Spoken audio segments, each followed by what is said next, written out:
Hi friends, joint family property में अपना हिस्सा कैसे लें। संयुक्त परिवार में संपत्ति एक साथ होती है दोस्तों।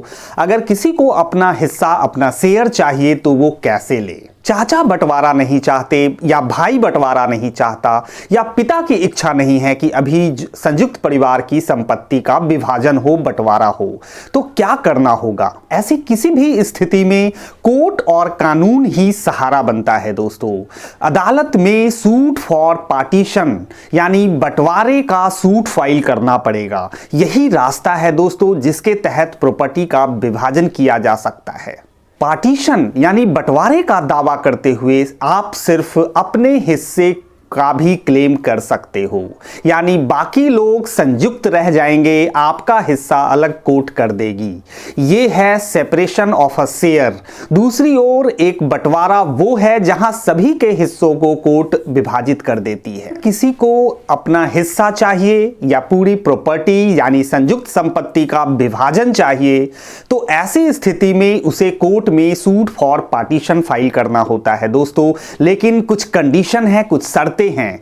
पहला काम जो उस व्यक्ति को करना है वो है लीगल नोटिस भेजना, यानी दूसरे जो उसमें हिस्सेदार हैं उनको एक सही तरीके से नोटिस पहुंचाना होता है कि मैं इस प्रॉपर्टी का हिस्सेदार हूं, आप भी इसके संयुक्त हिस्सेदार हो और ये प्रॉपर्टी हमारे बीच विभाजित की जाए, इसकी रिक्वेस्ट करनी होती है। दोस्तों मैं बहुत इंपॉर्टेंट बात बताऊं कि जो संयुक्त संपत्ति है उसके आप ओनर हो, आपका एक हिस्सा है, उसमें सभी हिस्सेदार हैं। वो कोई नई प्रॉपर्टी नहीं है। Redistribution of the existing right यानी जो अधिकार आपके पहले से हैं उन्हीं अधिकारों का एक विभाजन होता है। आज वो संपत्ति संयुक्त अधिकार में है, कल आपका हिस्सा अलग हो जाएगा या बाकी लोगों का भी हिस्सा अलग हो जाएगा, संपत्ति वही होगी। इसलिए दोस्तों ये रीडिस्ट्रीब्यूशन ऑफ एग्जिस्टिंग राइट है। इसकी वजह से अगर आप ये लिखते हो अपने पिटीशन में, अपने सूट में कि ये संपत्ति पे आपका भी अधिकार है, ये संपत्ति आपके भी पोजीशन में है, तो आपको कोर्ट फीस कुछ भी नहीं देना दोस्तों। बहुत इंपॉर्टेंट बात बता रहा हूं। लोग कहते हैं कि पार्टीशन सूट, बंटवारे का सूट फाइल करने में प्रॉपर्टी की या उसके हिस्से की जितनी कीमत है उतने की कोर्ट फीस देनी होगी, लगानी होगी। ऐसा नहीं है दोस्तों। आप अगर ये दिखाते हो कोई प्रॉपर्टी आपके पोजीशन में भी है तो आपको सिर्फ और सिर्फ 20 रुपीज, बहुत से स्टेट में 50 और कुछ स्टेट में 100 रुपीज, यही है कोर्ट फीस। दोस्तों कोर्ट के पहले स्टेज में जज जो हैं उनको ये निर्णय लेना होता है जिसे बोलते हैं प्रिलिमिनरी डिक्री।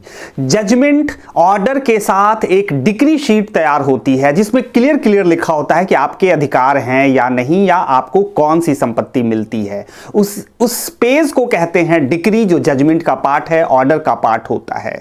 तो प्रिलिमिनरी डिक्री कोर्ट को पास करनी है। इसका मतलब है कि कोर्ट पहले स्टेज में सूट फॉर पार्टीशन में ये डिसाइड करती है कि क्या आपका शेयर है, क्या आपका इस संयुक्त परिवार में या संयुक्त संपत्ति में आप एक हिस्सेदार हो।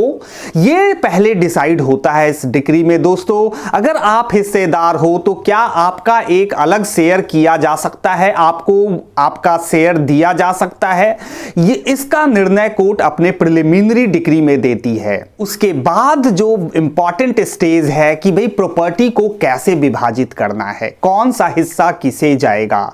अगर ये कृषि भूमि है दोस्तों तो कोर्ट कलेक्टर को ये निर्देश देती है कि आप इनका एक डिवीजन प्लान, इनके बंटवारे का प्लान बनाओ और इनको कंसल्ट करें। ज्यादातर कृषि भूमि में चूंकि पार्टी कलेक्टर ऑफिस में पहुंचती है, वहां चीजों को समझाया जाता है, आपस में पार्टी की अंडरस्टैंडिंग भी बन जाती है कि कौन सा हिस्सा कौन ले सकता है। इस तरीके से वहां बहुत विवाद नहीं होते। अगर किसी पार्टी का कोई ऑब्जेक्शन नहीं है तो कलेक्टर ऑफिस से वो रिपोर्ट आ जाती है कि इस तरीके से इसका विभाजन किया गया है और अल्टीमेटली प्रॉपर्टी विभाजित हो जाती है। लेकिन अगर वो पुश्तैनी घर है दोस्तों, खानदानी मकान है या कोई बड़ी बिल्डिंग है, रेजिडेंशियल हाउस है, उनके बंटवारे में बहुत दिक्कत आती है। उसके लिए एक कमिश्नर अपॉइंट करती है कोर्ट। वो कमिश्नर कोई भी हो सकता है, कोई आर्किटेक्ट हो सकता है, कोई सीए हो सकता है, कोई वकील एज ए कमिश्नर अपॉइंट किया जा सकता है, या कभी कभी उस जिले के कलेक्टर को ये अधिकार दिया जाता है कि आप एज ए कमिश्नर वहां विजिट करें और एक रिपोर्ट बनाएं कि इस प्रॉपर्टी को जो कंस्ट्रक्टेड है, जो निर्मित है, इनको कैसे विभाजित किया जाएगा। उस रिपोर्ट के बाद अगर किसी को ऑब्जेक्शन है किसी पार्टी को, तो वो अपनी बातों को उनको रखना होता है कोर्ट में, और फिर एक फाइनल डिक्री कोर्ट अनाउंस कर देती है, कोर्ट प्रोनाउंस कर देगी दोस्तों। उस फाइनल डिक्री के बेसिस पे ये विभाजन संपत्ति का कंप्लीट हो जाएगा। यही तरीका है दोस्तों सूट फॉर पार्टीशन से लेकर प्रारंभिक डिक्री और फिर फाइनल डिक्री और जजमेंट। दोस्तों अगर ये सारी चीजें हो गई तो कोर्ट की एक अजीबोगरीब प्रक्रिया है कि अगर फिर भी कोई पार्टी किसी जमीन या किसी हिस्से पे अपना कब्जा बनाए रखती है, उसे नहीं छोड़ती, दूसरी पार्टी को नहीं देती, जिसे हैंड ओवर करना बोलते हैं, तो दूसरी पार्टी या जो पार्टी एग्रीव्ड है, जिसे लगता है कि उसे डिक्री पास होने के बाद, कोर्ट के आदेश के बाद भी वो हिस्सा नहीं मिला, तो वो एग्जीक्यूशन फाइल कर सकती है कोर्ट में। एग्जीक्यूशन पिटीशन डालना होता है, फिर कोर्ट पुलिस फोर्स भेजती है, जो वहां के अधिकारी होते हैं, बीडीओ होते हैं, सीओ होते हैं, उनको भेजा जाता है और पुलिस फोर्स के द्वारा ये चीजें डिवीजन कराई जाती हैं। दोस्तों 12 साल का लिमिटेशन पीरियड है, यानी 12 इयर्स में आपको ये सूट फाइल करना होगा बंटवारे के लिए। लेकिन ये 12 साल की काउंटिंग, इसकी गिनती कब से शुरू होगी मैं आपको बता दूं।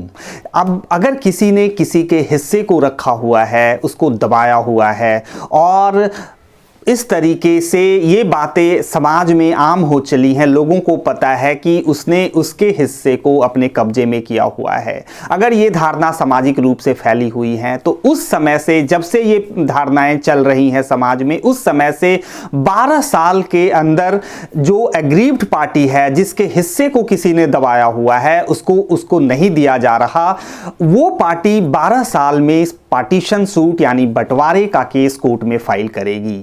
दोस्तों ये है इसकी काउंटिंग। और साथ ही साथ अगर कोई डिक्री पास हो जाती है कि आपके फेवर में, और फाइनली तब भी आपको आपका शेयर नहीं मिलता, अब दूसरी पार्टी उस पर कब्जा करके बैठी हुई है, तो भी आपको 12 साल का वक्त है दोस्तों कि अपने डिक्री को एग्जीक्यूट कराना, एग्जीक्यूशन फाइल करना, अपने हिस्से को अपने कब्जे में लेने के लिए, अपने पोजीशन में लेने के लिए आपके पास 12 साल का वक्त होगा। ये है कुछ कानूनी चीजें दोस्तों, और इसके बेसिस पे ही सूट फॉर पार्टीशन का केस फाइल किया जा सकता है।